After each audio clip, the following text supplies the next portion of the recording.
en el día de hoy contamos con la presencia de Milce Galvis. Ella es profesora asistente del Centro de Formación Teológica de la Facultad de Teología. Es doctora en filosofía de la Universidad de los Andes, magíster en filosofía y licenciada en humanidades y lengua castellana. Es mamá de Gabriela, que tiene 7 años y le gusta leer, escribir, viajar y jugar fútbol.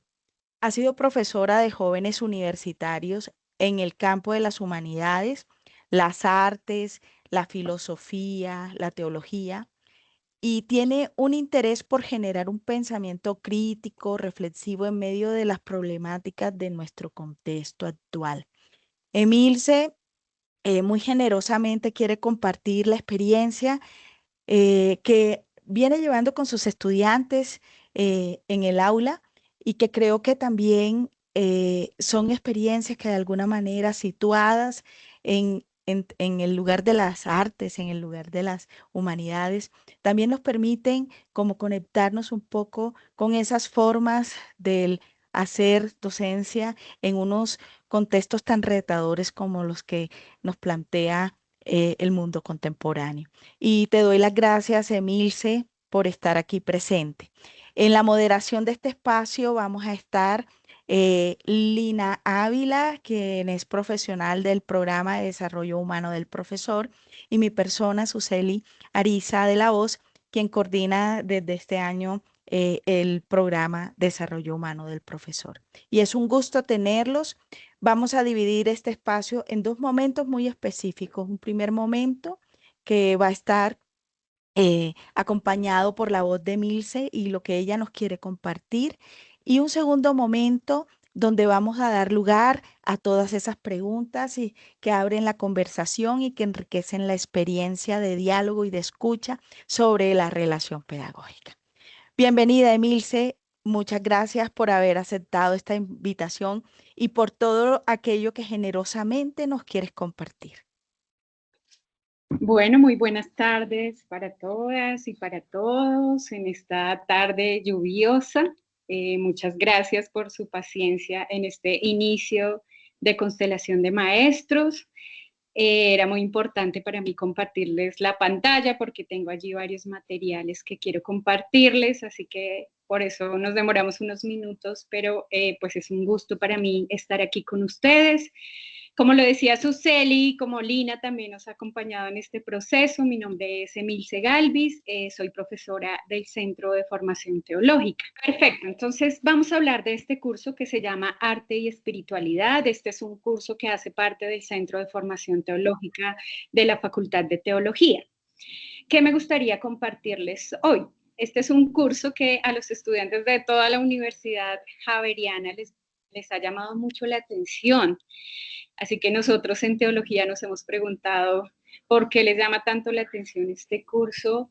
Y esta fue una excelente oportunidad para compartirles parte de lo que ha significado este curso en el Centro de Formación Teológica y es también una manera de compartir sobre todo lo que yo creo que han sido los resultados de los estudiantes. Y se van a dar cuenta ustedes que las estrategias pedagógicas que usamos en un curso como arte y espiritualidad van llevando un proceso que genera unos resultados que han sido muy sorprendentes para nosotros. Entonces, lo primero que aparece aquí es el campus virtual y los estudiantes de entrada en la primera clase lo que hacen es reconocer el programa del curso. Así que aparece esta primera imagen, que es una imagen que nos invita pues, al curso de arte y espiritualidad, y aparece el programa del curso. Aquí, ¿qué es lo que hacemos ese primer día? Entonces, ustedes ven aquí que el programa tiene toda la información necesaria para que los estudiantes tengan un mapa o una hoja de ruta que les va a permitir seguir el curso de arte y espiritualidad. Entonces aparece cuál es el departamento responsable, el centro de formación teológica, cuál es el carácter de la asignatura abierta. Esta es una asignatura que la pueden ver todos los estudiantes de la Pontificia Universidad Javeriana. En ese sentido, nosotros siempre tenemos estudiantes que son de carreras diversas. Podemos tener estudiantes de artes, podemos tener estudiantes de medicina, estudiantes de ingeniería y de cualquier otra carrera que se ofrezca en la Pontificia Universidad Javeriana. Por eso estos cursos también son tan interesantes para los estudiantes. Aquí aparece la relación con la misión y el proyecto educativo javeriano, aparece la justificación, aparece el objetivo general del curso, que si sí lo leo porque es parte también de lo que vamos a ver. ¿Cuál es el objetivo del curso de arte y espiritualidad? Comprender la relación entre arte y espiritualidad de acuerdo con la misión y el proyecto educativo javeriano, que permita propiciar un escenario de diálogo, reflexión y sensibilización en el contexto colombiano. Si se fijan ustedes, es un objetivo general muy concreto y lo que nos interesa en el Centro de Formación Teológica no es solamente que los estudiantes tengan una conceptualización sobre esta relación entre arte y espiritualidad, sino que de cierta manera haya un escenario de diálogo, de reflexión y de sensibilización. Luego aparecen los contenidos específicos, aparecen los resultados, la evaluación, la metodología, y aquí aparece el plan de trabajo que se constituye en la hoja de ruta para los estudiantes, que está organizado semana por semana. Aquí aparecen varias cosas, talleres, quizzes, el parcial del primer corte, la bibliografía, así que los estudiantes tienen claridad sobre todo lo que van a ver a lo largo del semestre. Luego de semana a semana y de explicación, la explicación de cada una de las actividades. ¿Esto por qué sirve tanto? Porque los estudiantes ven en el programa un mapa que les permite siempre estar ubicados con claridad en el curso. Esto lo hacemos la primera semana y bueno, ahí esto es parte como de lo que hacemos el primer día. Luego de esto lo que hacemos es hablar de unos acuerdos. Bueno, aparece el programa y aparecen los acuerdos. Aquí es importante decir que en los acuerdos lo que hacemos con los estudiantes es conversar con ellos sobre los acuerdos que tenemos estipulados en la clase, pero también escuchar los acuerdos que ellos quieran compartir o quieran proponer para que hagan parte de entrada con estos acuerdos que ya están establecidos. Y es interesante porque ellos a veces ponen algunos acuerdos como recibir retroalimentación en las evaluaciones que hacemos. Y fíjense que eso de entrada en un curso resulta muy interesante para un profesor, y es que en realidad ese es un acuerdo que muchas veces está implícito, pero que pues es fundamental para los estudiantes recibir una retroalimentación. Este programa tiene 3 unidades y aquí pues vamos a ir viendo el material que construyen los estudiantes. La primera unidad se llama Arte, Ciencia y Espiritualidad en el Renacimiento. Aquí lo que hacen los estudiantes es que empiezan a reconocer esta relación entre arte, ciencia y espiritualidad.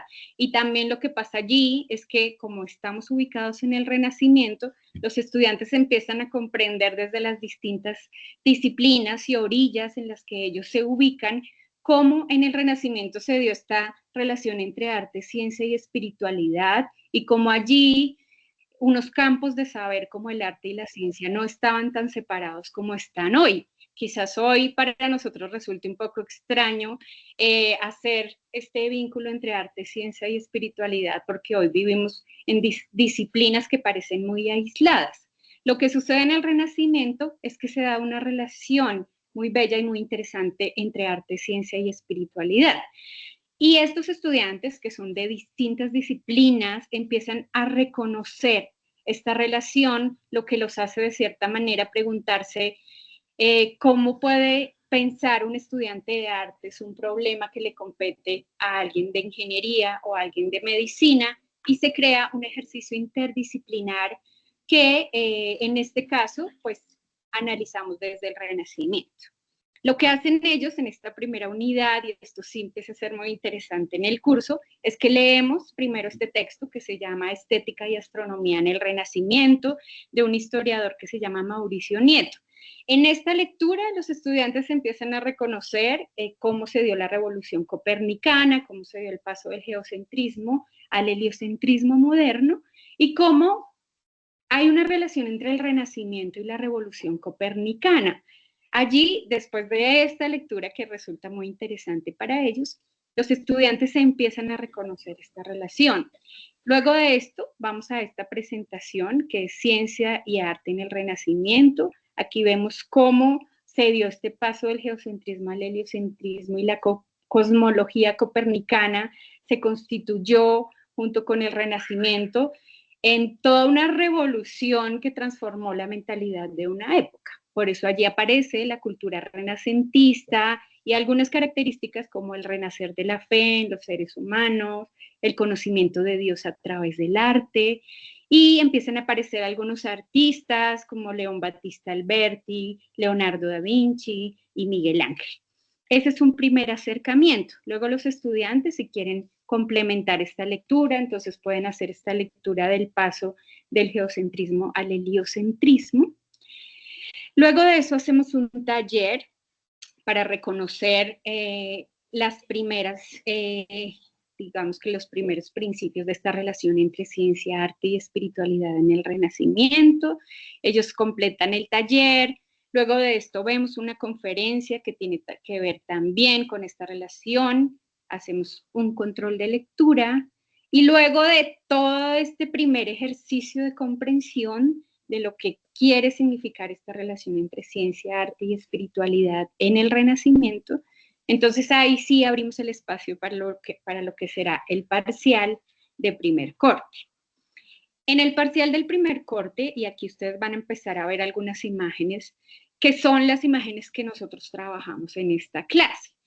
Los estudiantes deben seleccionar en grupos alguna de estas pinturas que nosotros trabajamos. ¿Qué es lo que hago yo? Seleccionar algunas pinturas del Renacimiento tardío que quizás lo que han hecho es que son pinturas muy críticas en esta época. Entonces, por ejemplo, aquí está Narciso de Caravaggio o está Autorretrato frente al caballete, que es una pintura muy bella de una artista mujer del Renacimiento que se llama Sofonisba Anguissola. Aparece este autorretrato bellísimo de Alberto Durero y allí los estudiantes van a tener que hacer un ejercicio de lectura desde una perspectiva artística, desde una perspectiva científica, desde una perspectiva espiritual y cómo se dan unos vínculos entre ciencia, arte y espiritualidad en el Renacimiento en cada una de estas pinturas. Fíjense que las pinturas que trabajamos no son las pinturas más reconocidas del Renacimiento, sino que hemos tratado de hacer un ejercicio en el que estas pinturas son pinturas quizás no tan conocidas. Por ejemplo, trabajamos La Dama del Armiño de Leonardo da Vinci, que es una pintura que no es tan conocida como otras, pero que es una pintura que si queremos ver allí esta relación entre ciencia, arte y espiritualidad, pues resulta también un ejercicio muy interesante. Está el Jardín de las Delicias del Bosco. Los estudiantes hacen un trabajo maravilloso de lectura de estas pinturas, así que es muy interesante. Pues está El Nacimiento de Venus de Sandro Botticelli, está esta Ala de Pájaro de Alberto Durero, Melancolía también, y bueno, aquí ya está El Hombre de Vitruvio de Leonardo da Vinci, o está también este fresco de Miguel Ángel en la Capilla Sixtina. ¿Qué deben hacer los estudiantes? Entonces los estudiantes, esto hacemos una rifa o a veces llegamos a algunos acuerdos porque algún grupo quiere alguna de estas pinturas. Luego de seleccionar una de estas pinturas, los estudiantes deben hacer un esquema argumentativo. Este es un ejemplo del esquema argumentativo que ellos presentan. Entonces el parcial 1 es una introducción a una de estas pinturas que han seleccionado. En este caso es una pintura del Giotto que está aquí. Entonces hacen una pequeña introducción en la que ellos ponen el propósito del trabajo, ponen allí cuál es la pintura que van a trabajar, en qué consiste el Renacimiento, quién es este artista, y pues allí ustedes se fijan que los estudiantes van yéndose por cada una de sus pinturas. Y aquí aparece la pintura y aparece el esquema argumentativo. El esquema argumentativo es que ellos, con esta pintura, deben reconocer una perspectiva artística, una perspectiva científica, una perspectiva espiritual y elaborar los vínculos entre ciencia, arte y espiritualidad.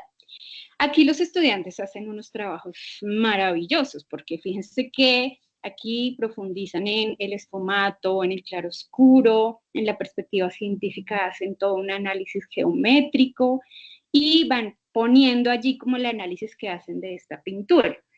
Puedo mostrarles aquí otro ejemplo, que es también de lo que ellos elaboran en esta clase. A ver si carga esto. Bueno, aquí hay varios, pero entonces si logra cargar, se los comento. Este, por ejemplo, es una lectura que se hace de la última cena. Estos son todos trabajos de los estudiantes, pero esto es parte del parcial 1. Entonces está el triángulo divino, arte, ciencia y espiritualidad en la última cena de Leonardo da Vinci. Está la pintura, está una presentación, la introducción de la que ya conversamos, y empiezan a hacer el análisis. Entonces, el análisis artístico. Luego está el análisis científico y ellos mismos intervienen en estas pinturas. Esto es algo muy bello en los ejercicios que ellos han logrado hacer. Muestran allí cómo están los círculos, cómo hay una división en cuadrantes, y luego hacen el análisis espiritual. En este caso, pues es muy interesante cómo van poniendo allí esta lectura que hacen de Mateo, de Marcos, de Lucas, de Juan, y cómo van haciendo un ejercicio de lectura. Entonces, fíjense que hasta este momento ha funcionado que reconozcan una perspectiva artística, una perspectiva científica y una perspectiva espiritual, que nos interesa también. Fíjense, todas estas imágenes las hacen ellos, es un trabajo muy interesante. ¿Qué nos interesa? Los vínculos entre arte, ciencia y espiritualidad. Aquí, pues ellos hacen ese ejercicio de comprender cómo se da una relación en el Renacimiento entre ciencia, arte y espiritualidad. Una relación que en este momento lo que hace, que en este momento no opera de esa misma manera. Por eso es interesante que los estudiantes de distintas carreras se enfrenten a esta relación y logren comprender que el Renacimiento era una época en la que no había esta división entre disciplinas y que por lo tanto un artista como Leonardo da Vinci buscaba la belleza a partir de una perfección que era matemática y que a la vez esa perfección matemática le permitía hacer unas pinturas que demuestran una profunda espiritualidad en una época en la que, por supuesto, la religión seguía teniendo un lugar, aunque era de una manera distinta, porque ellos mismos hablan de cómo encontrar a Dios mediante el arte. Y allí, pues eso es un poco lo que pasa allí. Luego de esta presentación, lo que hacen los estudiantes, además pues, de hacer el esquema argumentativo, es que deben elaborar una presentación. Y esta presentación les va a servir para lo que va a ser una sustentación. Entonces, fíjense que el parcial tiene esta parte del esquema argumentativo en la que ellos identifican las distintas perspectivas y los vínculos, y una segunda parte es elaborar una presentación que sea una presentación que tenga un diseño, que sea estética en un sentido general, pero que logre aprovechar mucho la pintura. Esta presentación la van a usar ellos en lo que llamamos una sustentación de ese primer parcial. Así que ellos generalmente hacen unos diseños de lo que sería la presentación y van transitando cada una de las perspectivas. ¿Por qué es tan importante la sustentación oral? Allí en la sustentación oral deben hablar todos los integrantes del grupo, es una evaluación individual, y los estudiantes logran como exponer un trabajo que les ha interesado a lo largo del primer corte y que además pues les ha llevado tiempo porque han tenido que investigar, han tenido que hacer un esquema argumentativo. Aquí pues aparecen estas relaciones y ellos pues terminan haciendo estas presentaciones que, como les digo, pues a mí me han parecido muy bellas y muy interesantes. Esta es otra, pues aquí ya es parte de la que ya les había compartido, pero esta es la presentación. Este ya no es el esquema argumentativo, sino que es la presentación que usan para hablar al frente de todos los otros acerca de esta obra en particular. Lo que hacemos ese día es que es una especie de galería y de exposiciones sobre las pinturas del Renacimiento. Entonces, utilizan esta presentación y van transitando cada una de las perspectivas en las distintas pinturas.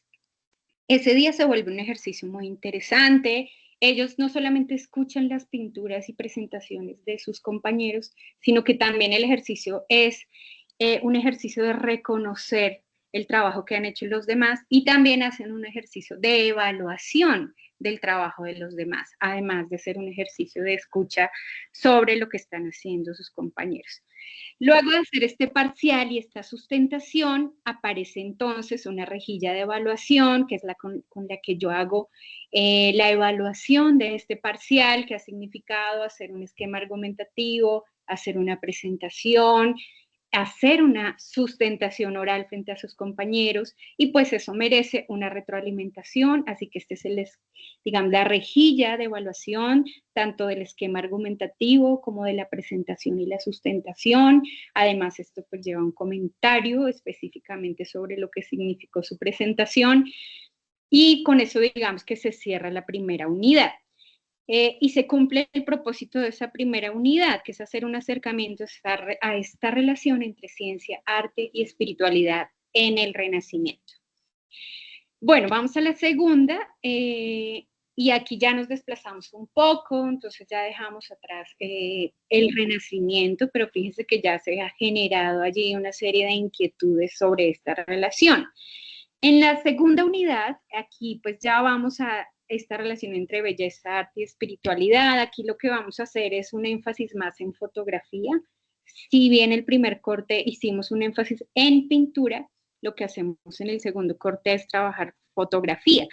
¿Qué pasa aquí con la fotografía? Pues primero leemos este texto de Rancière que nos permite comprender en uno de estos apartados, uno de los capítulos de Rancière, lo que él hace allí es reconstruir toda una crítica a la lógica periodística. Y lo que él hace es proponer una lógica estética en oposición a una lógica periodística. ¿Por qué? Lo que él dice es, la lógica periodística lo que hace es que selecciona solo algunos gestos que son los que se necesitan para, digamos, en este caso puede ser una crítica a lo que hemos llamado pornomiseria o amarillismo, y lo que dice Rancière es que siempre que vamos a estos escenarios de la violencia o de la miseria, pues lo que hacen los grandes fotoreportajes es utilizar solamente unos gestos, seleccionar los gestos, dice él, que basten para dar cuenta de la pobreza, pero no se preguntan éticamente, no hay allí ninguna responsabilidad ética acerca de quiénes son estas personas, cómo se llaman, cuál es su historia de vida, en qué condiciones están viviendo, por qué están viviendo de esta manera. Entonces pareciera que lo que hacen los grandes reportajes con la miseria es simplemente ir y utilizarla como medio para alcanzar ciertos fines, cuando en realidad lo que dice Rancière es, si nos preguntáramos desde una lógica estética por estas personas, pues lo que deberíamos hacer es otorgarles la dignidad que se merecen y reconocer sus propias vidas. Así que aquí, pues los estudiantes van como caminando esta lógica estética en oposición a una lógica periodística. Bueno, eso es parte del texto, luego hacemos un taller de comprensión, vuelven ellos como a subir este taller y entre otras lecturas también que van acompañando esta comprensión, los estudiantes van entendiendo cómo se da allí una crítica a la lógica periodística. Bueno, aquí pues aparece toda la explicación de cómo aparece la estética en el siglo XVIII, etcétera. Lo interesante es que allí empieza a aparecer un análisis y nos cuenta Rancière cómo aparecen un reportero y un fotógrafo que van a Alabama en medio de la crisis económica de 1929. Y lo que dice Rancière es, fíjense que este fotógrafo y este reportero van a Alabama y a diferencia de lo que esperaría el universal reportaje o la lógica periodística, lo que ellos hacen es casi hacer estallar la lógica periodística y empiezan a tomar unas fotografías que ya no son las fotografías que siempre vemos cuando pensamos en cómo se fotografía y cómo se hacen grandes reportajes y fotoreportajes sobre la miseria. Si pensamos, por ejemplo, en los fotoreportajes que se hacen sobre Palestina o sobre los desplazamientos que tenemos en Colombia o sobre la violencia, casi siempre estos fotoreportajes terminan reproduciendo una lógica periodística. Entonces, siempre pensemos, ¿qué imagen se nos viene a la cabeza cuando pensamos en los reportajes de Palestina? Generalmente es o un niño llorando, ¿cierto? O la destrucción, o la muerte, y allí lo que pasa es que se selecciona y no se reconoce quién está allí, y más bien se utiliza pues, para vender o pues, para generar polémica. Y de hecho a veces lo que pasa con estas imágenes es que uno, digamos, rechaza o quiere incluso ya no verlas. Eso es un poco el efecto de lo que está allí. Aquí les voy a compartir unas imágenes que toma este reportero y este fotógrafo en Alabama, y se van a dar cuenta ustedes que lo que él está haciendo es un poco distinto, y eso que es distinto pues va abriendo otras posibilidades. Entonces aquí les comparto las imágenes que ellos tomaron. Fíjense lo que aparece acá. Esta es una de las fotografías que se toman en Alabama, porque una revista envía a este fotoreportero y a este fotógrafo a que den cuenta de la miseria en medio de una crisis económica. Pues lo que hace el reportero y el fotógrafo es algo completamente distinto. Esta es una de las fotografías que se toman allí. ¿Qué es lo que empieza a suceder? Pues que estas fotografías ya no les sirven al fotoreportaje para dar cuenta de la miseria, porque esta fotografía, a diferencia de otras, como aquellas que podemos reconocer en estos escenarios, pues ya no me permite reconocer la pobreza. Esta quizás sí, por ejemplo. Pero fíjense que hay unas fotografías que ellos empiezan a tomar acá en Alabama, que empiezan a romper, y ahí sí estéticamente nos invitan a pensar de otra manera estos escenarios de la pobreza, de la miseria, de la vulnerabilidad, de la fragilidad. Entonces, aquí les comparto algunas fotografías que están allí. Y que empiezan a hacernos preguntas acerca de cuáles son estas imágenes que se utilizan en los fotoreportajes acerca de la pobreza y de la miseria, que muchas veces nos dejan allí atrapados. Lo que dice Rancière es que no nos dan posibilidades, nos dejan allí. Fíjense en esta fotografía no me serviría para dar cuenta de la miseria que se está viviendo en Alabama en medio de la crisis económica. Y esta es una de las fotografías que ellos logran traer de allí, además de un inventario que ellos hacen sobre todos los objetos que logran ver allí en estas familias, en estas casas.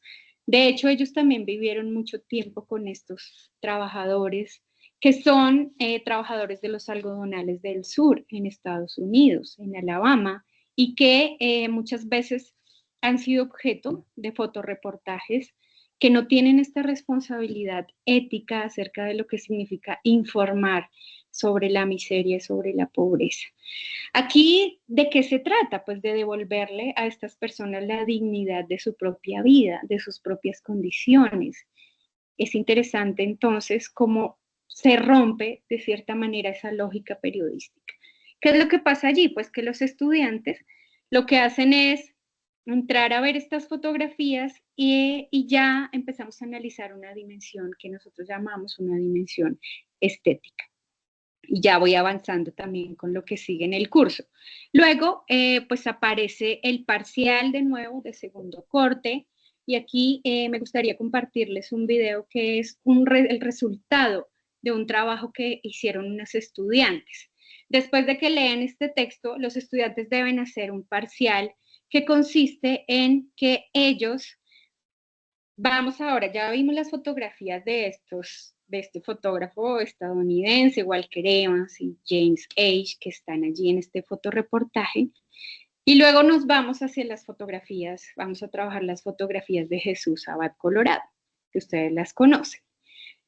Como ellos ya han visto que las fotografías no tienen que ser unas fotografías que den cuenta de la miseria sin más, que hay allí una responsabilidad ética de la lógica periodística que debe reconocer quiénes son estas personas y atender a su singularidad, a sus historias, a sus nombres, a sus formas de vivir, reconocer dignamente cuáles son sus condiciones y valorarlas y darles un lugar en medio de el fotoreportaje. Entonces vamos a trabajar las fotografías de Jesús Abad Colorado. Allí entonces hacen un ejercicio en el que ellos leen las fotografías de Jesús Abad Colorado a partir de esta lógica periodística y se adentran en el mundo de Jesús Abad Colorado y de sus fotografías. Entonces me gustaría compartirles un video que ellos elaboraron como resultado de lo que fue ese parcial.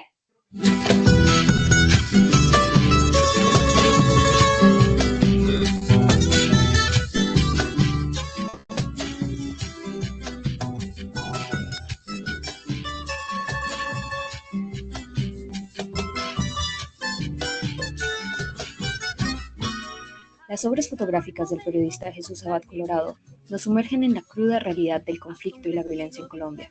Sus imágenes, en blanco y negro, no solo capturan los horrores del conflicto, sino que también nos llevan a sentir la melancolía y la tristeza que lo acompañan. Es una elección arriesgada, pues la ausencia de color podría desconectar al espectador, pero en cambio nos conecta profundamente con la esencia misma del sufrimiento humano.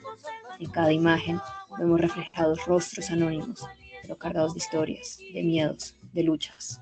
Jesús Abad Colorado no es solo un fotógrafo, es un testigo de nuestro tiempo, un narrador de realidades que muchos prefieren ignorar.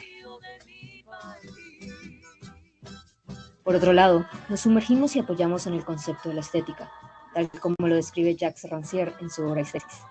Aquí, el arte se convierte en una experiencia sensorial, en un medio para percibir y entender nuestra realidad. Es en el capítulo 14 de su obra, titulado El resplandor, cruel de lo que es, donde Rancière nos presenta un ejemplo magistral del poder del arte para trascender las limitaciones impuestas por la lógica periodística. Aquí nos sumergimos en el proceso artístico de James Agee y Walker Evans, quienes, en lugar de adherirse al estilo periodístico convencional, optaron por crear una obra estética.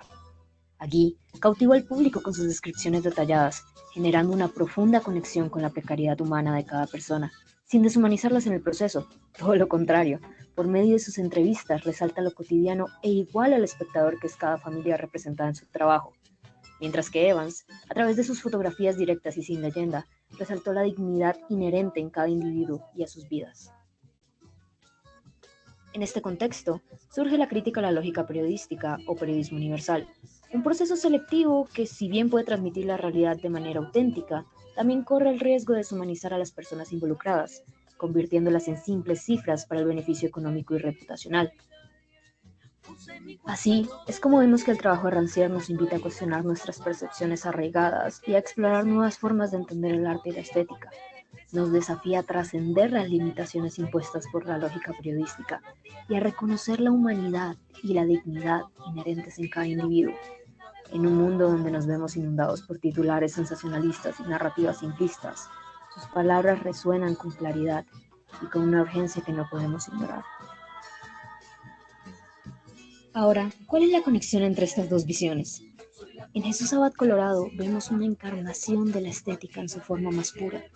Su proceso no es solo un acto de capturar imágenes, es un acto de solidaridad, de respeto hacia aquellos que han sido relegados al olvido por la vorágine del conflicto. Cada fotografía es un testimonio, no para los titulares de un periódico, sino para la humanidad misma. Como se puede notar en su obra El Testigo, donde podemos explícitamente apreciar que lo que hace Colorado no es una estrategia ni un modus operandi periodístico, no es una acción con intereses políticos y económicos o una posible manipulación mediática, es más bien un ejercicio en el que valora la individualidad del sujeto. En sus acciones vemos la resonancia con las palabras de Rancière, una búsqueda de la verdad que trasciende las convenciones del periodismo tradicional. En conclusión, la obra de Jesús Abad Colorado es más que fotografía, es más que periodismo, es un recordatorio de nuestra humanidad compartida, de nuestra capacidad para enfrentar la oscuridad con dignidad y con empatía. En un mundo donde a menudo nos perdemos en la búsqueda de titulares y cifras, sus imágenes nos recuerdan lo que realmente importa, las historias de las personas detrás de los números.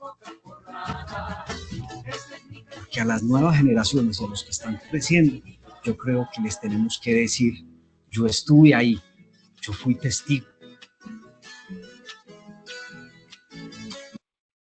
Entonces, fíjense que con este video, que es un video que elaboraron los estudiantes y que es un video estético, justamente porque de lo que se trataba era de preguntarse si existe una lógica periodística que no tiene ninguna responsabilidad ética por aquellos a quienes fotografía, investiga, estudia, etcétera.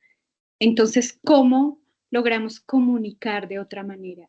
Y la estética se convierte en un camino para explorar y para informar de otra manera. Así que el producto, ¿cuál era? Que los estudiantes elaboraran un video estético, y estético significaba usar ciertas herramientas que la lógica periodística no hace, como la singularidad de las fotografías. Fíjense que todos los elementos que estaban allí, con imágenes en movimiento, ellos mismos tuvieron que seleccionar las fotografías, hacer el guión, y fíjense que el guión además era un ejercicio argumentativo que implicaba también conectar el ejercicio de lectura que habíamos hecho con este análisis de las fotografías de Jesús Abad Colorado, además de investigar quién es Jesús Abad Colorado. Y de esto, todo esto nos llevaba a una serie de reflexiones que terminaban generando unas formas de sensibilidad muy interesantes y muy particulares en los estudiantes, y que terminaba también por hacerse, pues, generar unas reflexiones sobre el lugar en el que están situados, sobre un país como Colombia, sobre la necesidad de informar de otras maneras y de reconocer cuál es la libertad del espectador cuando escucha una noticia o cuando quiere informarse sobre algo que está sucediendo. Pero además fue un acercamiento a esto que decían estas estudiantes, y es reconocer estas formas de vida, la dignidad de estas personas que están allí, las maneras como han vivido y cómo han construido sus vidas en medio de las situaciones de violencia que han enfrentado, entre otras. Luego, pues ya vamos a ir cerrando, pero aquí aparece entonces, pues ya como este es el parcial del segundo corte, y allí lo que hacemos es que en un mismo día vemos los videos estéticos que hacen todos los grupos, y hay unos videos muy interesantes, hay unos videos que son también muy contemplativos, logran como detenerse en las fotografías, ha sido un ejercicio de verdad muy enriquecedor. Bueno, allí se termina un poco este parcial del segundo corte. Tengo varios ejemplos, pero me parece que ahí yo creo que es suficiente. Y ya vamos al tercer corte, pero fíjense que hemos construido un camino en una clase que se llama Arte y Espiritualidad, y ese camino nos ha permitido encontrarnos con unas formas de sensibilidad distintas y acercarnos a otras preguntas profundas sobre nuestra propia existencia y la existencia de otros, sobre todo aquellos que viven en condiciones de vulnerabilidad y de fragilidad, de violencia extrema, de pobreza, cómo nos acercamos a ellos de una manera éticamente responsable. Luego ya en la última parte, entonces ya yo creo que después de ese recorrido estamos preparados para ir, aquí se llama Interventores Divinos, Narración, Arte y Espiritualidad. Aquí ya, si bien en el primer corte nos centrábamos en pintura, en el segundo en fotografía, en el tercer corte nos centramos más en narración. Entonces allí vamos a el informe final de la Comisión de la Verdad, y vamos a este volumen testimonial del informe final que se titula Cuando los pájaros no cantaban. Ustedes conocen este informe. Allí de lo que se trata es, lo que encontramos allí son muchos testimonios de las víctimas en medio del conflicto, testimonios que son muy desgarradores y que nos están contando lo que pasó en medio del conflicto armado. Entonces los estudiantes, yo creo que en este momento están muy preparados para leer estos testimonios, así que ellos deben escoger un testimonio, y allí lo que hacen es que escogen uno de los testimonios, ellos ya entran a leer estos testimonios con una cierta sensibilidad porque han hecho este ejercicio mucho más estético. Y lo que deben hacer aquí es que deben elaborar un trabajo escrito. También a partir de uno de los testimonios ellos van a, y pues aquí, van a construir un trabajo artístico, que en este caso es un trabajo artístico manual. Entonces les comparto algunos de los trabajos que ellos hacen como parcial de tercer corte.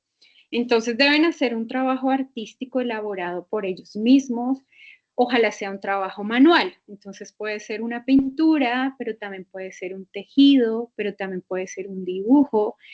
Vemos también este video sobre costureros de la memoria y cómo las víctimas lo que hacen también es crear unos costureros de la memoria que permiten eh, reconocer cuál ha sido esa historia que han vivido, y cuando se hacen estos tejidos colectivos, ellas mismas lo dicen, por ejemplo, las madres de Soacha, pues eso les permite encontrar un lugar común con otras mujeres o con otras personas que de cierta manera les permite sanar. Así que lo que yo les sugiero a los estudiantes acá es que los estudiantes hagan un ejercicio manual y que hagan un trabajo artístico después del recorrido que hemos hecho, que tiene que ser un trabajo artístico elaborado por ellos mismos. Y hacen unos trabajos muy bellos. Aquí les comparto algunos de estos trabajos. Esta es una pintura, este es un dibujo que yo creo que pues es resultado de uno de los testimonios de la Comisión de la Verdad en este volumen testimonial. Es muy interesante porque fíjense que estos trabajos artísticos ya están atravesados por todo el recorrido que hemos hecho, así que ellos no hacen cualquier tipo de trabajo final. Yo creo que aquí uno pues logra identificar que hay un trabajo mucho más profundo y que reconocer esa dimensión estética en un curso que se llama Arte y Espiritualidad, pues sin duda les ha generado también allí cierta reflexión, tanto artística como espiritual sobre ellos mismos. Estos son parte de los trabajos que ellos elaboran y también hacemos un ejercicio, todos lo hacemos así, es un ejercicio de socialización de sus trabajos. Este trabajo artístico está acompañado de un trabajo escrito y también de una carta, que es una carta que ellos escriben dirigida o a la sociedad colombiana o a los estudiantes javerianos o a, digamos, personas que ellos consideren, pero en general son cartas más de reflexión sobre lo que significa leer estos testimonios y qué significa leer estos testimonios que nos ofrece a nosotros, qué apertura nos da esta lectura, qué preguntas nos genera, qué reflexiones. Estos son parte de los trabajos que ellos han elaborado. Y la explicación y socialización de estos trabajos también es muy interesante porque allí pues, se logran identificar también otras preguntas, otras miradas, otras orillas, otras reflexiones, una cierta sensibilidad, hay un respeto por escuchar a los demás, porque estamos hablando de unos temas que son, que merecen todo el respeto, así que ellos logran como en esos ejercicios en tomarse muy en serio lo que significa hablar de estos testimonios. Y muchos de ellos también, algunos los vinculan con las historias de sus familias y se vuelve un ejercicio de diálogo muy interesante y también un ejercicio para compartir nuestras reflexiones. Bueno, eso es entonces parte del recorrido del curso y este es como pues el trabajo final. Entonces, fíjense que el recorrido que hemos hecho en este curso que se llama Arte y Espiritualidad, pues nos permite cumplir el propósito, ¿no? Que el propósito era justamente reconocer, aquí vuelvo a ponerlo, comprender la relación entre arte y espiritualidad, de acuerdo con la misión y el proyecto educativo javeriano, que permita propiciar un escenario de diálogo, si eso lo cumplimos, de reflexión y de sensibilización en el contexto colombiano.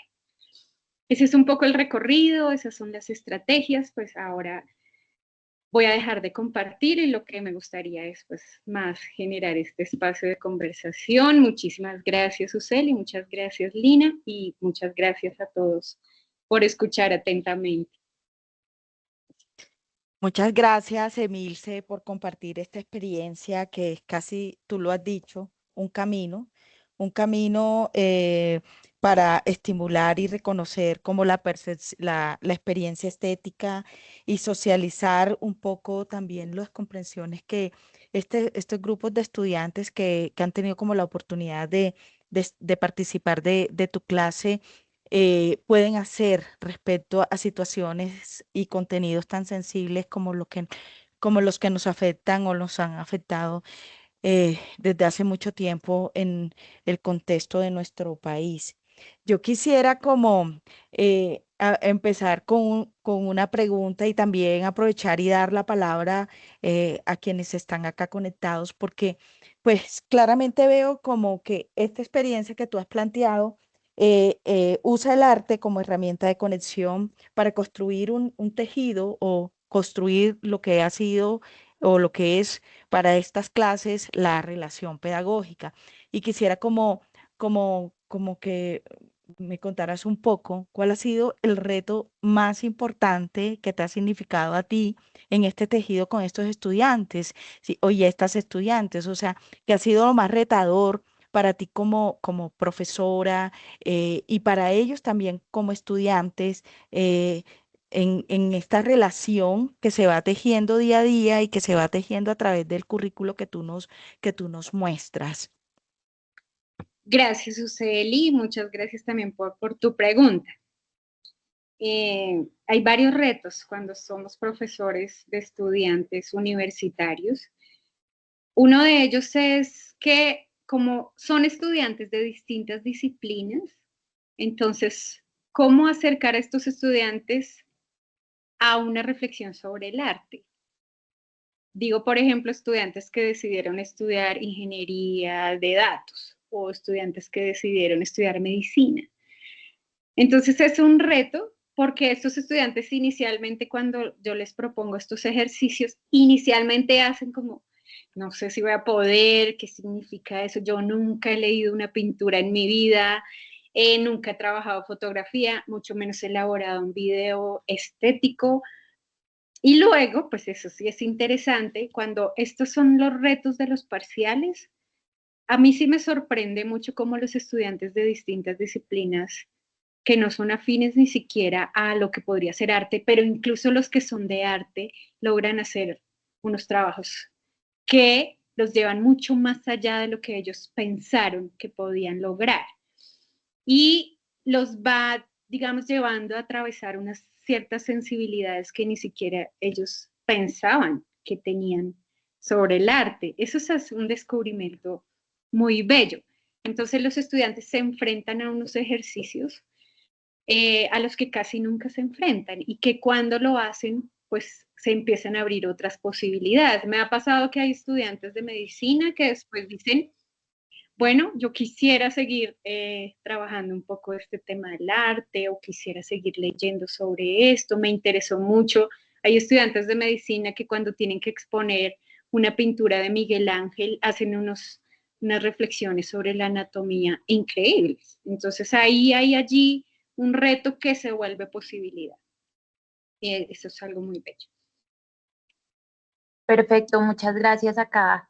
Ya te doy la palabra, Camilo. Me gustaría complementar un poco la respuesta que acaba de dar Emilce y viendo como la trayectoria de tu mismo contenido de la clase, la temática va cambiando a lo largo de que la trayectoria va avanzando y a mí me gustaría saber si tú sientes que el uso de estas herramientas artísticas, de estas expresiones de arte, te han permitido explorar temas pues más sensibles o difíciles de hablar, porque claro, como docentes, pues la responsabilidad social que se tiene es igual alta, ¿sí? Estamos día a día con mentes jóvenes, con mentes en construcción, y me parece como muy interesante esta propuesta tuya que a partir del arte estás gestionando como esta conciencia social de una manera que quizá si se abordara directamente de pronto no funcionaría. Entonces, no sé, me parece interesante también cómo pensaste esto, cómo lo craneaste. Gracias, Lina. Sí, es que, bueno, a mí me encanta ser profesora y me gusta mucho ser profesora de estudiantes universitarios. ¿Por qué? Porque muchas veces nos encontramos con profesores que dicen, no, es que los jóvenes son muy difíciles, es que con los jóvenes toca hablar de ciertas maneras, pero a mí me parece maravilloso porque ellos siempre tienen como una potencia creativa enorme. Entonces, cuando yo llego a la Facultad de Teología y cuando me dicen, uno de tus cursos es arte y espiritualidad, pues para mí era maravilloso, porque es cómo puedo combinar el arte que me permite usar todas estas herramientas, Lina, porque fíjate que pues una clase de arte y espiritualidad, yo creo que debe ser una clase que use herramientas sobre, pues, artísticas. Entonces, por eso la pintura, la fotografía, por eso la narración, por eso las preguntas sobre la estética, por eso el reconocimiento de una profunda espiritualidad cuando nos acercamos a otros. Por eso la pregunta por cómo generar no solamente una conceptualización, sino una reflexión y una sensibilización. Entonces, eso está como en conjunto. Entonces, digamos que esa relación pedagógica que se establece allí con los estudiantes es muy bella porque está mediada por todas estas herramientas que a ellos, digamos, les permiten comprender mejor lo que estamos diciendo. A veces hay clases teóricas y entonces, por supuesto que hay allí todo un ejercicio de explicación, pero también cuando les presentamos una fotografía y les preguntamos qué ven allí ellos, cómo esta fotografía nos permite entender que hay una lógica periodística que muchas veces nos informa de una manera muy irresponsable. Y si pensamos en los ejemplos, entonces empieza una discusión allí. Entonces, sin duda, las herramientas artísticas y exposición directa a formas de arte de distinto tipo ayuda mucho a la mediación pedagógica. ¿Qué es lo que pasa? Que no son solamente poner la fotografía, sino que hay todo un ejercicio de reflexión conjunta que tiene que ver con el propósito de un curso, que tiene que ver con unas estrategias pedagógicas que van llevando el proceso de enseñanza y aprendizaje a un lugar, que tiene que ver con potenciar las capacidades de los estudiantes, que tiene que ver con su motivación. Eso es algo increíble. Ellos se motivan mucho con estos ejercicios y por eso van mucho más allá de lo que se pide incluso en el parcial, y eso me parece que ganamos como en todas estas direcciones. Vamos, gracias, Emilce. Vamos a darle la palabra a Camilo y luego a María Clara Dupuy. Gracias. Muchas gracias, Luz Emilce. Muy amable, muy interesante. Dos cositas. Una como noticia, no sé, llamémosla noticia, y otra una pregunta. Lo de la noticia es, no sé si conoce la película a Escritores de la Libertad. Es viejita, es como de 2008 o algo así, pero es interesante, un poco tocada, no es lo mismo, pero es de una profesora muy joven que llega a un ambiente de barrios donde viven chicanos, negros, orientales, etcétera, y todos enemigos entre sí y todos muy ligados con pandillas. Se podrán imaginar el panorama que enfrenta esta pobre mujer y bla, bla, bla, bla, bla, y termina proponiéndoles después de algunos ejercicios que ellos escriban un diario, escriban, y termina pues que les presenta el caso de, mire lo que producen las ofensas, los dibujos ofensivos, etcétera. Hay alguien que ustedes no conocen que vivió en Alemania en los años 30 y 40, que pues, supusieron que los judíos y etcétera, etcétera, y miles, millones de muertos. Y entonces termina invitando les muestra el libro de Ana Frank, el diario de Ana Frank, y termina, digamos, quedan enganchados y empiezan a leer. Y quedan enganchados con esta cosa y terminan haciendo un sueño impresionante. Invitan a una de las chicas que salvó a Ana, bueno, que salvó inicialmente a Ana Frank.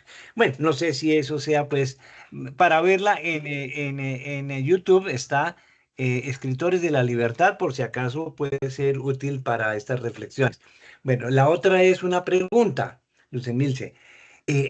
¿has contemplado la posibilidad de la música y la espiritualidad, otra arte distinta, la música y la espiritualidad? Porque pues sabemos que uno puede cerrar los ojos y no vio arte ni nada.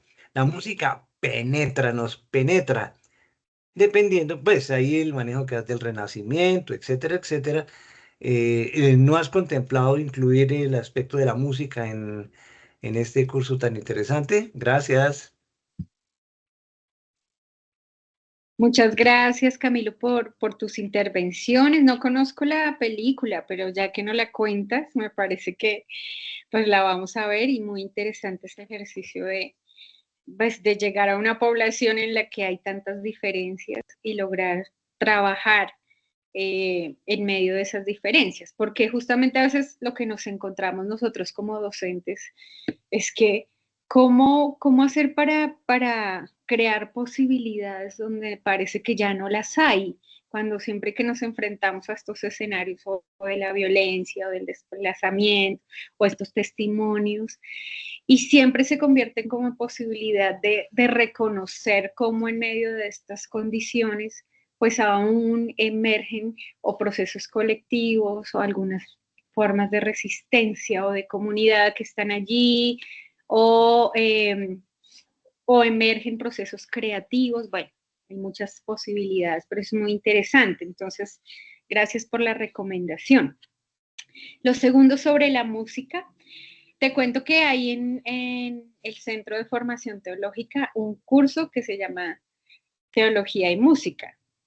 Sí, creo que es música y teología. Y hacen un poco este ejercicio, pero eso por un lado, pero por otro lado, aquí lo que hemos hecho en este trabajo final es que algunos estudiantes que son de música no hacen un trabajo artístico, sino que hacen una composición musical. Ese también es algo que es muy bello porque de nuevo se trata de una sensibilidad, además que esa composición musical se convierte en una ofrenda para las víctimas y justamente cuando planteamos ese ejercicio, entonces yo ya no me ubico en un lugar en el que soy yo, sino que más bien hay como una especie de vaciamiento del yo e implica llenarse con la vida de los demás. Y ese ejercicio artístico al final del curso es maravilloso. Entonces, ahora que tú lo dices, yo creo que es interesante lograr combinar más esto de la composición musical, también porque en el Renacimiento la música ocupaba un lugar fundamental para pensar esta relación entre ciencia, arte y espiritualidad. Incluso un científico como Kepler no solamente pues era un astrónomo que pensó en las elipses del heliocentrismo moderno, sino que le encantaba la música y para él la música era como una expresión de la perfección divina. Entonces, bueno, yo creo que sí, tienes razón con que la música puede ocupar un lugar muy importante en esto que hemos llamado algunas prácticas artísticas que se ponen en juego en este curso. Entonces, pues muchas gracias por la recomendación y me parece que sí es muy productivo allí, sobre todo cuando tenemos estudiantes de artes musicales, que son varios y que hacen composiciones y que si les interesa seguro hacen allí unas cosas muy bellas. Gracias, Camilo. Gracias, Emilce. María Gracias. Clara. Y démosle la palabra a Mauricio Martínez, mientras ajustamos eh, este problema técnico, María Clara. Bueno, Emilce, muchas gracias, de verdad. Estoy muy emocionado con tu presentación, me pareció lindísima. Qué lujo de clase, propuesta, me parece que es una obra de arte por sí misma. La clase me parece lindísima. Y bueno, bueno, y el cuadro allí detrás, el de la noche estrellada, está lindísimo. Ya hasta ahora no se ve muy bien, pero creo que queda marco muy bonito a esto. Lo otro, pues también estaba conectado con Camilo en cuanto a la música y gracias por la otra referencia que nos da sobre la otra clase. Sería muy interesante también conocerla. No veo tan clara todavía la relación. Digamos que es seguramente una dificultad mía, que es ver la relación con la ciencia, ¿no? Veo muy clara la relación entre arte y la espiritualidad, pero no la veo tanto con la ciencia todavía. Y bueno, me gustaría que tal vez ampliaras un poquito esa parte. ¿Qué más te digo? Y no, pues me parece muy linda de verdad la clase. De pronto, en algún momento me gustaría poder tomarla. Gracias. Muchas gracias, Mauricio. No, muchas gracias a ustedes por escuchar y qué pena pues con los inconvenientes técnicos que tuvimos, pero pues era necesario solucionarlos. También les cuento que cuando Suseli y Lina se acercaron para conversar sobre esta clase, lo que yo les dije es, yo voy a compartirles un poco el trabajo que hacemos. Y justamente lo que está allí es como el resultado de los trabajos de los estudiantes y también un amor profundo por lo que significa enseñar. Entonces, pues es parte de eso. Lo que tú preguntas sobre la ciencia, eh, resulta que pues ahí te recomiendo a Mauricio Nieto, que es este gran historiador colombiano, y él lo que plantea en este texto que les compartía sobre estética y astronomía en el Renacimiento. Perdón, ¿es Nieto Olarte que escribe en El Espectador? Mauricio Nieto, sí, Ah, hola. ya, qué bueno, qué bueno. Y sabes que hay un texto, un libro, que incluso está el libro completo de él, que se llama Una historia de la verdad en Occidente. Y él es el que traza estos vínculos, pues nosotros lo leemos porque como estamos hablando del Renacimiento y pues el libro de él también apunta como a pensar esto, lo que él dice es que muchas veces no se ha entendido esta relación entre arte y ciencia en el Renacimiento y tampoco se ha entendido cómo eso deriva de la revolución copernicana. Entonces lo que él quiere decir es que aunque hoy la ciencia y el arte parecen haber tomado caminos diferentes y hoy nos parece obvia, digamos, la diferenciación entre uno y otro, lo que pasa en el Renacimiento es que, y allí lo que él dice es bajo la influencia de una tradición neoplatónica, tanto artistas como científicos como astrónomos legitimaban sus obras bajo principios comunes. ¿Qué quiere decir eso? Que puede existir un Leonardo da Vinci que, aunque está haciendo pinturas y explorando la naturaleza, pues sus obras son matemáticamente perfectas. ¿Sí? Es decir, que se perseguía la belleza en términos neoplatónicos, pero era una belleza perfecta en términos matemáticos. Eso lo podría hacer Leonardo da Vinci. ¿Sí? Pero si uno piensa en uno de los astrónomos de la época, no sé, por ejemplo, en Kepler, lo que estaba haciendo era observaciones y estudios matemáticos sobre el movimiento de los astros y el universo, pues lo que perseguía Kepler también era una belleza del universo que también era matemáticamente perfecta. Entonces, tanto Leonardo da Vinci como Kepler, que parece que están en orillas distintas, pues tenían principios comunes, que podría ser la perfección, la armonía, la búsqueda de la belleza, y la proporción, y es algo muy bello. Entonces, si uno puede reconocer allí esta confluencia de intereses, entonces fíjate que la ciencia tiene que ver allí un poco justamente estaba surgiendo la ciencia moderna, porque hoy ya somos herederos de la ciencia, pero lo que pasaba allí es que se estaba consolidando la ciencia moderna. Entonces, lo que llamamos ciencia en todos estos ejercicios tiene que ver con esa búsqueda de la perfección, con esa exploración de la naturaleza. En el caso del Bosco, tiene que ver con, por ejemplo, ese interés por la flora y la fauna que se nota mucho en sus obras, entre otros. Entonces, te invito mucho como a profundizar en este gran libro de Mauricio Nieto, en este artículo y en este tema sobre ciencia, arte y espiritualidad. Y bueno, a ver si nos animamos a hacer un curso, un diplomado, no sé, sería chévere sobre esto. Gracias, Mauricio, por tu pregunta. Bueno, quizás no sé si pueda, mientras tanto, contarles un poco de la evaluación. Y es que cuando hacen estos trabajos, que son trabajos, ustedes vieron como que son trabajos que tienen un proceso y que ellos los van construyendo y que son trabajos que tienen varias partes, porque es, bueno, un esquema argumentativo, porque se trata de comprender primero y luego se trata de una presentación que también tiene unos criterios porque debe estar bien elaborada, ser cuidadosa, darle lugar a la pintura, etcétera, tiene otros criterios, y la sustentación oral, porque la sustentación oral lo que hace es que los estudiantes interioricen lo que están aprendiendo. Entonces la socialización y la sustentación se convierte en un escenario en el que los estudiantes deben hablar de lo que saben y deben hablar de estas pinturas y deben hablar de sus comprensiones hasta ese momento. Entonces es interesante. Allí lo que pasa es que cada ejercicio tiene una evaluación, tiene unos criterios de evaluación y lo que yo hago es sentarme con los grupos o con ellos y con ellos individualmente y hablo con cada uno. Varias de las preguntas que yo les puedo hacer a ellos en ese ejercicio es cómo se sintieron con el ejercicio. Entonces unos dicen, profe, al inicio me costaba un poco, pero luego ya me fui enterando mucho de este artista y me llamó la atención, no lo conocía.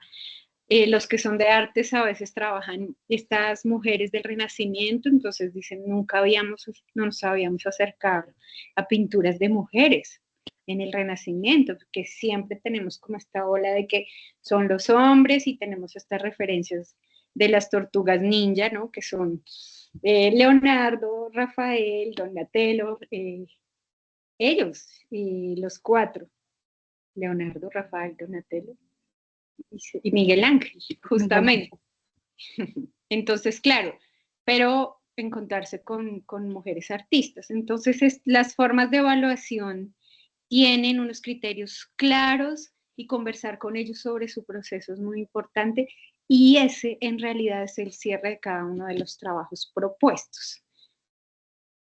Cuando te escucho decir todo esto, Emilce, conecto un poco con la reflexión que venimos realizando del programa de desarrollo humano del profesor y específicamente desde la línea de trayectorias de formación humana del centro de asesoría.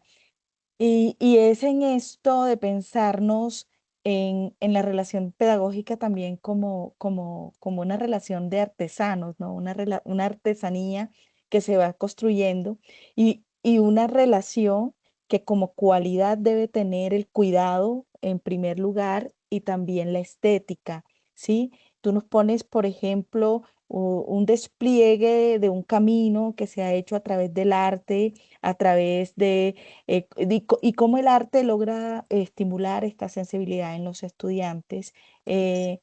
Sí, y me pienso en eso, en esta artesanía, ¿cuál ha sido la mayor dificultad que tú te has encontrado, ¿no?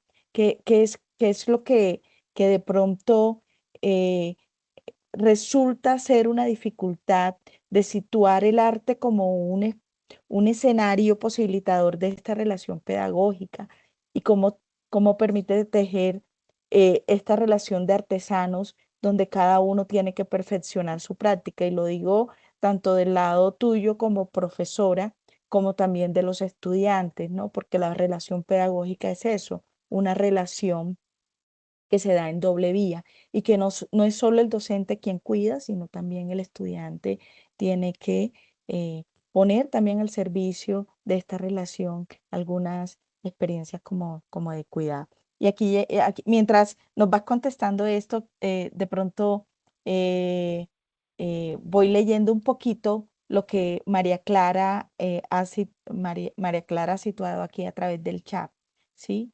Sí. Mi sugerencia va a que se puede mejorar la parte estética de los resultados desarrollados, pues un alto conocimiento de la estética es lo que permite dar altura al mensaje que se quiere dar. Evans desarrolla unas cualidades estéticas nunca logradas antes. Desarrolla la fotografía directa que coloca el negativo casi directo sobre el papel fotográfico, comunicando un nivel de detalle único. Es lo que aquí nos deja María Clara Dupuy eh, con respecto a lo que nos quería comentar y bueno, uno estas dos cositas, Emilce, como para poder continuar con esta conversación. Listo, entonces, bueno, si quieres voy a invertir un poquito, le voy a responder a María Clara. Y es que sí, tienes toda la razón. Por ejemplo, pero que fue un recorrido que yo hice muy rápido y que, por ejemplo, Evans, nosotros digamos, vamos a Evans porque aparece en este texto de Rancière sobre la estética que se llama así, Aistesis, en el que Rancière cuenta cómo aparece la estética en el siglo XVIII y cómo aparece justamente porque se rompe una jerarquía entre las bellas artes y las artes mecánicas. Es decir, lo que dice Rancière es, en el siglo XVIII lo que empieza a pasar es que aparecen en el arte figuras que antes no aparecían, y pone el ejemplo de Murillo, y cómo estas pinturas sobre los vagabundos de la calle comiendo uvas era algo que no era posible en el arte antes de ese siglo. Eso es algo que está allí. Entonces, es cierto, digamos que habría que pensar, por ejemplo, lo que tú dices en términos técnicos de la fotografía de Evans, y ahora que me lo haces pensar, pues maravilloso, porque no es solamente que él le devuelve la dignidad a las personas que está fotografiando, sino que también cuando él lo hace con una técnica muy específica, me llama mucho la atención y me parece un muy buen comentario. ¿Qué es lo que pasa con el ejercicio? Ustedes vieron este video que es un video estético, porque como yo les puse este reto y ustedes ya no pueden caer en la lógica periodística, es decir, y ustedes tampoco pueden dejar al espectador allí atrapado, como muchas veces nos pasa con la lógica periodística, y es que a uno le hablan de violencia y uno ya no quiere saber nada más. Claro, porque estamos informando de la misma manera que siempre informamos, y también porque el espectador no tiene ninguna libertad. Entonces el reto era, bueno, hagan un video estético que tenga ciertas pausas, que utilice ciertas imágenes en movimiento, que le dé lugar a los espacios de reflexión en la fotografía. Y lo interesante que tú estás señalando, María Clara, es que ellos, yo les digo, ellos se asustan un poco porque dicen, pero no somos expertos en arte y tampoco somos expertos en estética. Y yo les digo, no, pues no se trata de eso. De hecho, yo soy profesora de la Facultad de Teología y hice un doctorado en filosofía. Bueno, el arte es algo que me ha interesado mucho, pero aún no siendo experto, ellos logran usar esta dimensión estética para producir este tipo de productos y pues parciales que llamamos así. Y digamos, más allá del resultado es todo lo que ellos ganan haciendo el ejercicio, y es que logran entonces reconocer que tienen una libertad como espectadores, reconocer que cuando escuchan una noticia, entonces pueden estar allí atrapados o tener cierta libertad, y que allí está en juego también ciertos modos de percibir, de ver, de visibilizar. Entonces es interesante lo que tú me dices porque me parece que es clave, pero estos ejercicios también terminan siendo más también quizás muy iniciales, y yo creo que si uno potencia más esta dimensión estética puede tener otros resultados, y es interesante el ejercicio, entonces pues lo tendremos muy en cuenta. Pero sí, ellos a veces dicen, no, expertos en arte no somos, profe, de hecho, y los de ingeniería, ¿no? Los de medicina, así es muy, muy interesante. Ellos dicen, no, nunca he hecho eso, pero me pasó con unos estudiantes de medicina que empezaron a pasar las fotografías con sus manos y generaron allí, fíjense que era una especie de reflexión cada vez que pasaban las fotografías. Y a ellos se les ocurrió esa idea. Así que fue, bueno, pues ese tipo de cosas son las que queremos hacer, ¿no? Como producir algo nuevo, usar su imaginación y usar lo que saben, aprovechar lo que saben. Entonces surgió eso, y pues allí para responderte, pero muchísimas gracias, porque sin duda lo tendré muy en cuenta, y me gusta este espacio porque cuando uno no conversa sobre eso, pues entonces no se haría estas reflexiones, no diría, ay, sí, puede ser interesante profundizar, lo de la música que sugirieron hace un momento. Eso me hace pensar que se puede incluso potencializar mucho más el curso, y eso pues me da algunas luces para hacerlo. No, yo quería como complementar un poquito esto que acaban de mencionar, porque de hecho en los comentarios Adriana María Jaramillo puso un punto que yo creo que es algo que ha sido como común en las intervenciones y es qué espacio tan significativo, más aún para quienes dictamos clase en áreas técnicas que se consideran por defecto lejanas a las artes, pero que por fortuna he podido comprobar que no es así.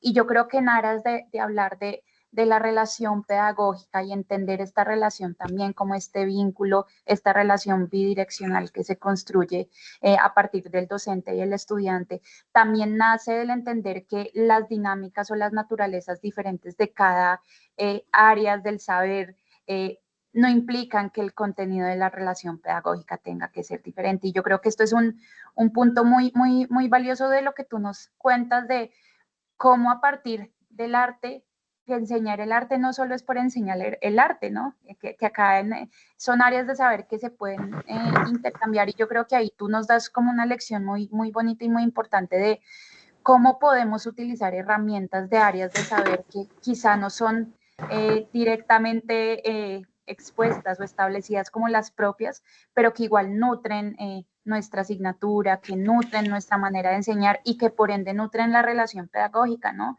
Yo creo que esto hace que tus estudiantes se sientan mucho más conectados contigo y con lo que es la asignatura, que de pronto, no sé, si les ponemos solamente a vea la pintura y no diga nada, o lea este texto y no haga nada, que creo que es un punto muy valioso y que acá, claro, acá invitamos docentes pues de todas las áreas del saber y creo que es bonito cómo se va construyendo estas enseñanzas acerca de la transversalidad de la relación pedagógica independiente también del área del saber.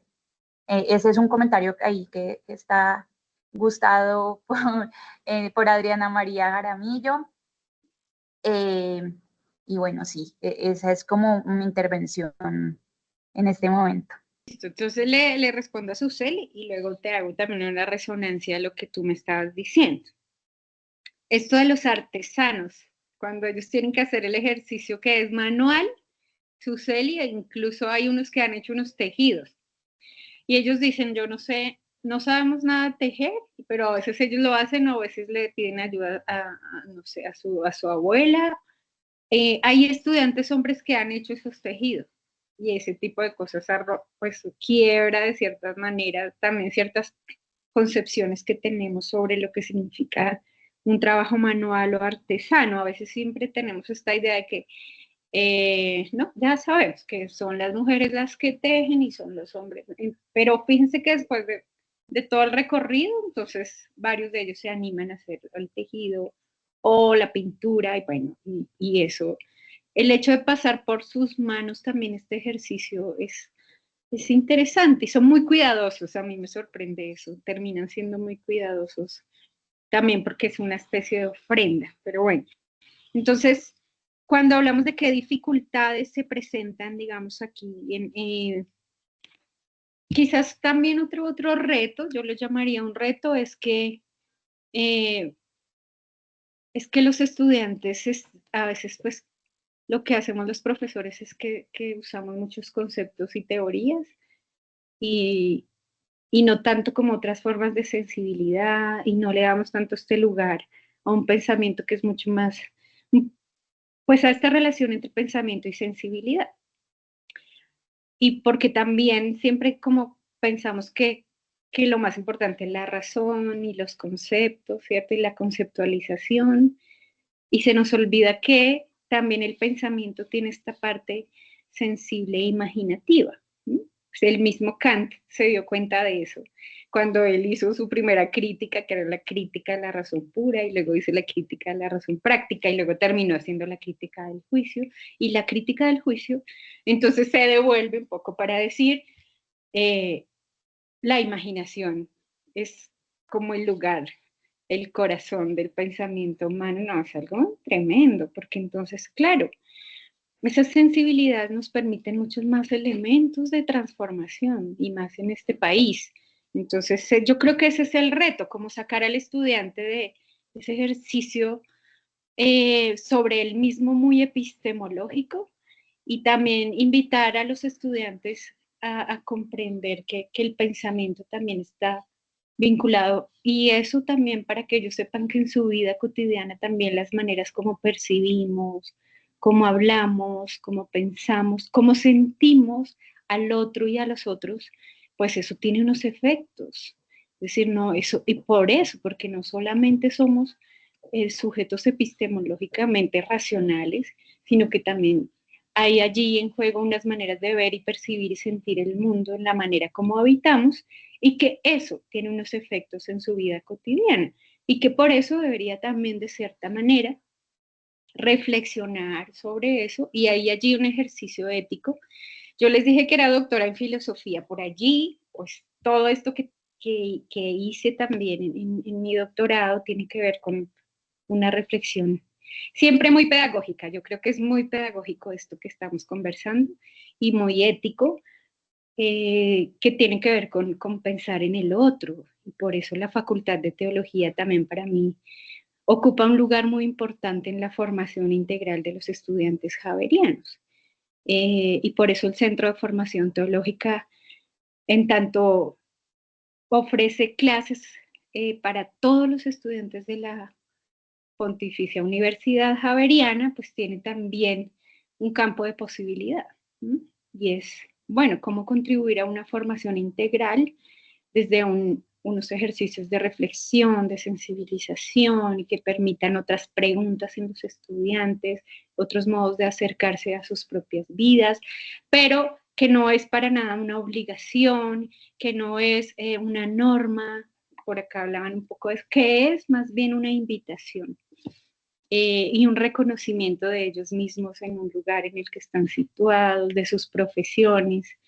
Entonces, en realidad es un curso muy reflexivo y que ayuda mucho como es toda esta combinación, Suseli, como de desprenderse de solamente lo conceptual, de ir un poco a invitarnos a ir a otras esferas. Por eso la literatura ocupa un lugar, por eso la música ocupa un lugar, el arte ocupa un lugar, y estas facultades también. Entonces, bueno, ese diálogo entre ciencia, arte y espiritualidad, pues es como la invitación.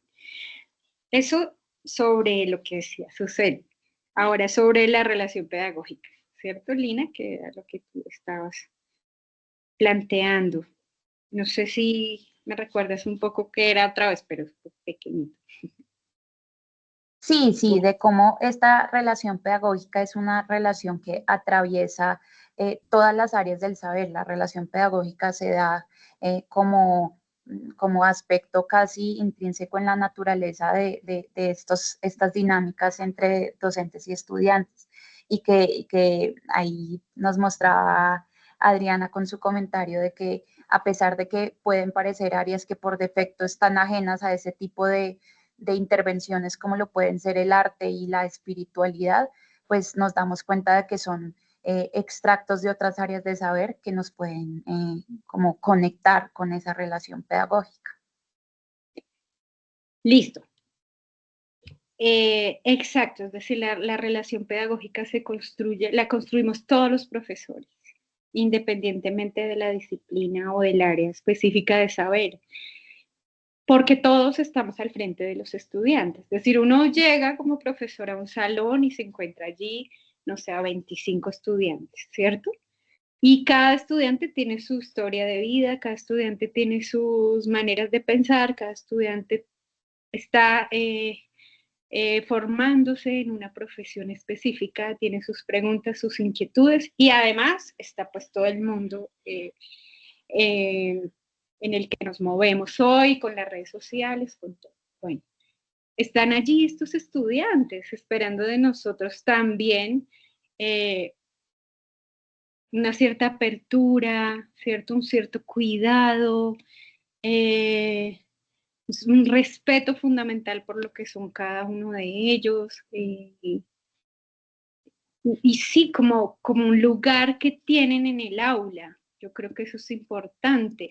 Su propia, digamos, su propia voz en el aula. Porque muchas veces, pues eso es algo que ha pasado mucho, y es que los profesores quieren como que sus estudiantes repitan exactamente eso que acabaron de decir, pero también hay un campo de posibilidad en el que el estudiante con una mayor autonomía y libertad en su propio pensamiento puede crear muchas más cosas en vez de solamente repetir. Entonces yo creo que hay unas estrategias y unas apuestas pedagógicas en juego en esta relación que son constitutivas de cualquier profesor independientemente de su disciplina y que tienen que ver con su lugar, digamos, que no es un lugar de superioridad siempre, como, claro, hay una superioridad del saber, pero que tiene que ver también con un respeto fundamental por la voz del otro y su proceso, incluso su pensamiento y su potencial. No sé, eso me parece que sí es transversal, que va más allá como de las disciplinas, aunque las disciplinas en todo caso, pues sí tienen unas maneras precisas de enseñar ciertas asignaturas, pero en este tipo de asignaturas que son mucho más interdisciplinares, pues pasa eso, pero sí hay un respeto fundamental y hay un ejercicio entre el profesor y el estudiante que es un ejercicio ético fundamental, que es muy constructivo y que yo creo que hay que poner allí. Y pues justamente nuestra misión y nuestro proyecto educativo institucional hace énfasis en eso. Entonces eso yo creo que no se puede olvidar. Gracias, Emilce, por esto que nos compartes. Yo voy a ir leyendo algunas apreciaciones que te han dejado otros profes que nos han acompañado también en este espacio.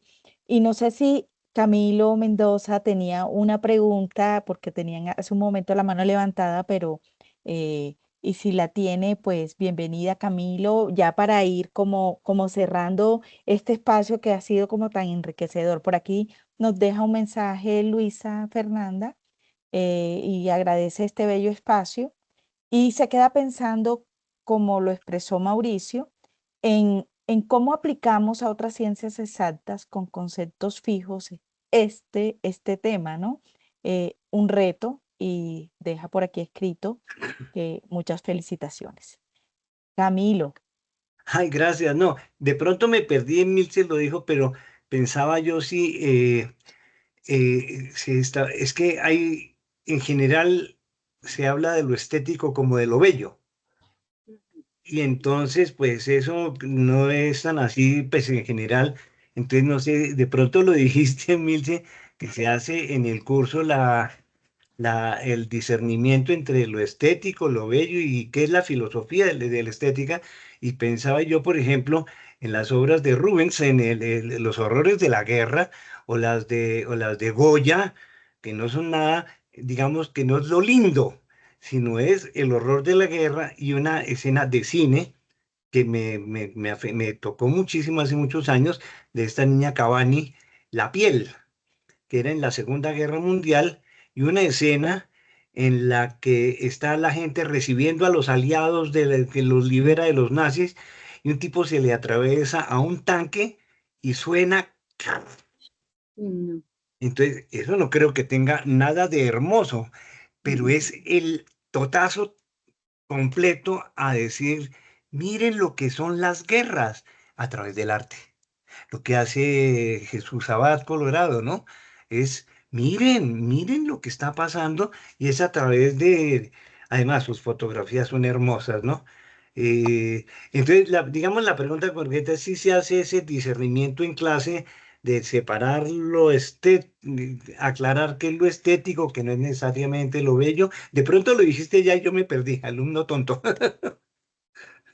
No, Camilo, gracias también por tu intervención. De verdad que me sirven mucho porque me dejan allí como inquietudes para el curso. Eh, Primero, pues hablamos de la belleza en el Renacimiento y allí es verdad que es una belleza, que el arte, así tal y como se entiende en el Renacimiento, es una búsqueda de la belleza. O uno podría decir que allí más la reflexión sobre el arte tiene que ver con una pregunta por lo bello, que es neoplatónica. Entonces allí pues está. Sin embargo, es verdad que luego, cuando damos el tránsito hacia lo estético, entonces ya empezamos con una reflexión sobre la estética en un sentido mucho más amplio, que va mucho más allá de una pregunta por lo bello. Entonces la estética ya es una experiencia. diría Rancière, una experiencia estético-política, que tiene que ver con ciertas maneras de visibilidad. Por ejemplo, hay un régimen representativo del arte cuando hablamos de la lógica periodística, y entonces la apuesta de él es pensar más un régimen estético, ya no solamente un régimen representativo. Y por eso Walker Evans y James Age y todo su trabajo que elaboraron en Alabama, que rompe un poco estas maneras de visibilidad. Entonces, fíjense que ahí se crea un escenario estético político en el que se crean nuevas maneras de ver y percibir, pero así muy sintetizado. Pero lo que tú dices es algo clave, y es otra definición, que es, por ejemplo, la estetización de la política. La estetización de la política, que es, pues, usar el arte para reproducir la guerra, que eso sí fue lo que pasó en el nazismo. Es decir, que se utilizó el arte para hacer propaganda política y se generó muerte con eso, porque eso sin duda tuvo un efectos. Digamos, ahí nosotros no pasamos por esa estetización de la política, pero me parece que sí es clave hacer esa distinción, porque para que no quede ese salto entre lo bello y lo estético, sino que uno entienda también que el arte es tan poderoso que también es peligroso en ese sentido. Y que tiene también, tiene unos efectos que no se pueden contener, pues puede pasar algo como esto. Pero entonces es interesante allí, no sé, creo que Benjamin es un autor que ha trabajado mucho esto de la estetización de la política. Bueno, yo creo que me dejas allí como pensativa para también pasar por allí. Muchísimas gracias, Camilo. Bueno, de verdad que muy interesante todas estas apreciaciones que nos compartes, Emilce.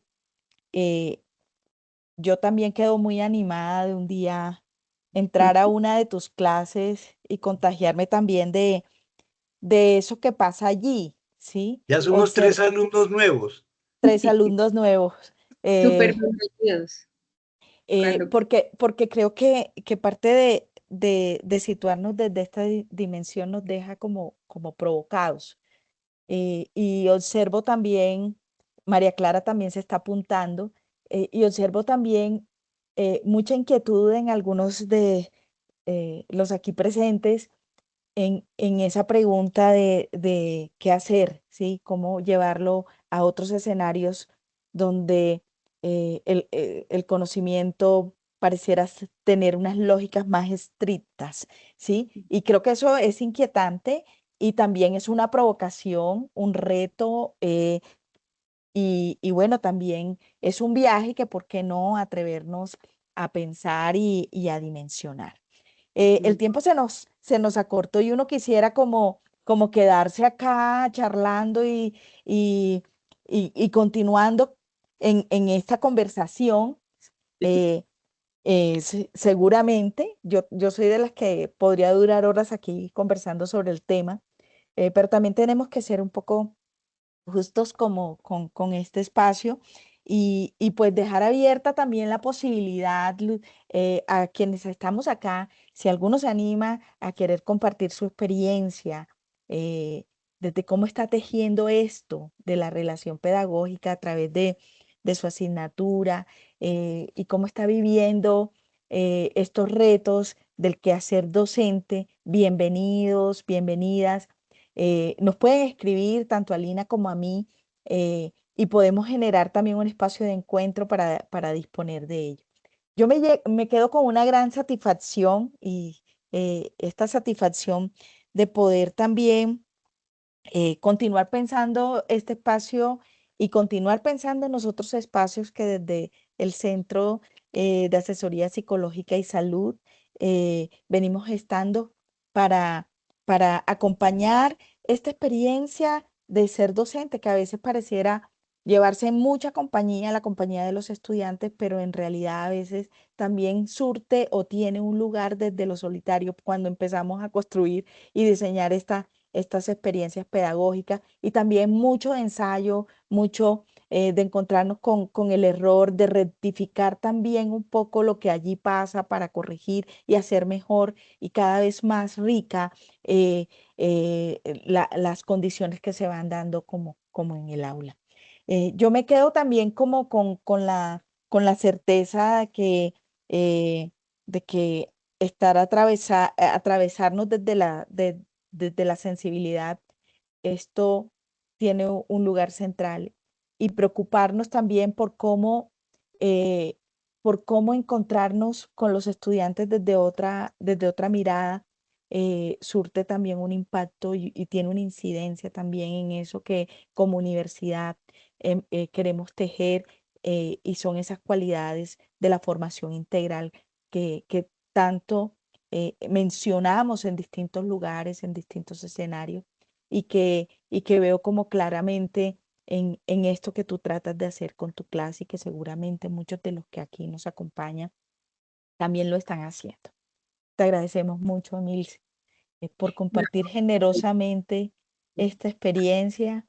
eh, de verdad que qué bonito y ratificó mi interés por participar de algunos de tus espacios.